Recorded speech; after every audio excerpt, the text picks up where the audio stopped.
सालों पहले यमुना किनारे धर्म स्थल नाम का एक नगर हुआ करता था। वहाँ एक ब्राह्मण रहता था जिसका नाम गणपति था। उसकी एक सुंदर और गुणवान बेटी थी। जैसे ही उसकी शादी की उम्र हुई तो वो और उसका पूरा परिवार उसके लिए योग्य वर ढूंढने में लग गए। एक दिन ब्राह्मण किसी के घर पूजा कराने के लिए गया और उसका बेटा भी पढ़ाई के लिए घर से बाहर चला गया। उस समय घर में ब्राह्मण की बेटी और उसकी पत्नी ही थी। उसी वक्त एक ब्राह्मण लड़का उनके घर पर आता है। ब्राह्मण की पत्नी उस लड़के का अच्छे से सत्कार करती है और खाना खिलाती है। लड़के का स्वभाव ब्राह्मण की पत्नी को पसंद आया और वो उसके अपनी बेटी की शादी का वादा कर देती है। उधर ब्राह्मण गणपति जिनके घर पूजा कराने गया था, वहाँ भी वो एक ब्राह्मण लड़के से मिलता है और उससे अपनी बेटी की शादी करवाने का वचन दे देता है। ब्राह्मण का बेटा जहाँ पढ़ने गया था वो भी वहाँ एक लड़के से यही वादा कर देता है। कुछ देर बाद गणपति और उसका बेटा दोनों खुद से चुने हुए लड़के को लेकर घर पहुँचते हैं।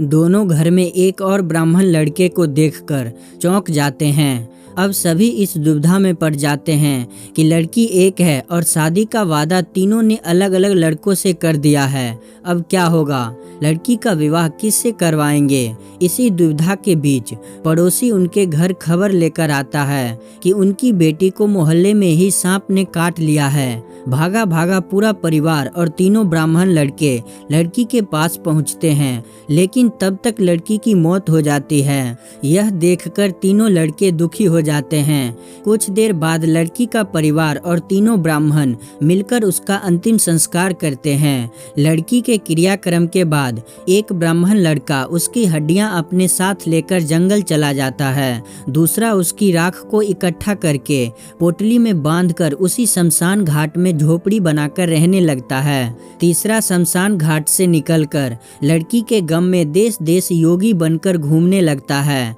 ऐसा होते होते कई साल गुजर गए। एक दिन अचानक योगी बनकर घूम रहा ब्राह्मण किसी तांत्रिक के घर पहुंच गया। ब्राह्मण को घर में देखकर तांत्रिक खुश हुआ और उसका सत्कार किया।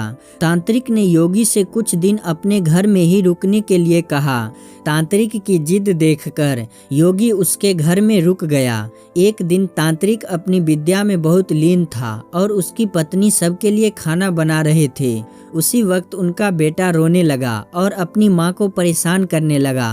तांत्रिक की पत्नी ने उसे बहुत संभालने की कोशिश की, लेकिन वो नहीं माना। आखिर में तांत्रिक की पत्नी को इतना गुस्सा आया कि उसने अपने बच्चे की पिटाई कर दी। उसके बाद भी जब बच्चा चुप नहीं हुआ तो उसने उसे चूल्हे में डालकर जला दिया। यह सब देखकर योगी ब्राह्मण बहुत नाराज हुआ और बिना कुछ खाए ही अपनी पोटली लेकर उनके घर से जाने लगा। इतने में तांत्रिक आया और योगी से कहा, महाराज खाना तैयार है, आप इस तरह गुस्से में बिना खाए यहाँ से न जाए। गुस्से में योगी ने कहा, मैं इस घर में एक मिनट भी नहीं रुक सकता। जहाँ ऐसी राक्षसी रहती हो वहाँ मैं कैसे कुछ खा सकता हूँ। इतना सुनते ही तांत्रिक झट से चूल्हे के पास जाता है और एक किताब से एक मंत्र पढ़कर अपने बेटे को जिंदा कर देता है। यह सब देखकर योगी हैरान रह जाता है। उसने सोचा कि अगर यह किताब मेरे हाथ लग जाए तो मैं भी अपनी पत्नी को जीवित कर सकता हूँ।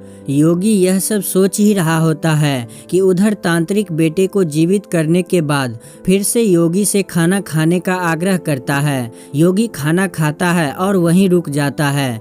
अब योगी के दिमाग में बस यही चल रहा था कि बस वो किसी तरह से उस किताब को हासिल कर ले।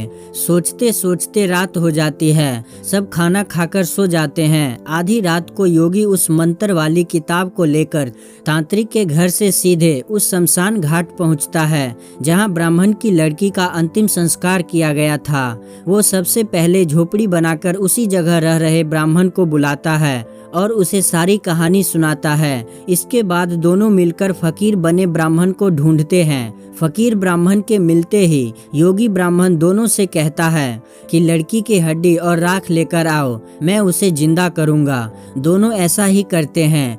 राख और हड्डी इकट्ठा करने के बाद लड़की को जलाई हुई जगह में योगी ब्राह्मण मंत्र पढ़ता है और लड़की जिंदा हो जाती है। यह देख तीनों ब्राह्मण खुश हो जाते हैं। इतनी कहानी सुनकर बेताल चुप हो जाता है। कुछ देर बाद वह राजा विक्रम से पूछता है, बताओ वह लड़की किसकी पत्नी हुई।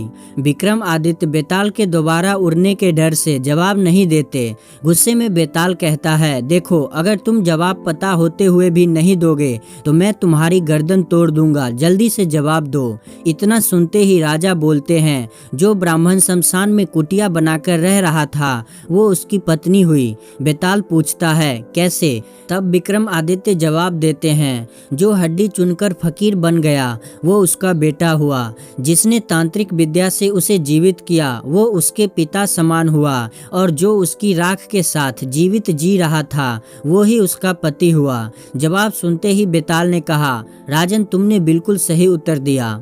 मोरल ऑफ द स्टोरी, चतुराई और बुद्धि से बड़ी समस्या को हल किया जा सकता है।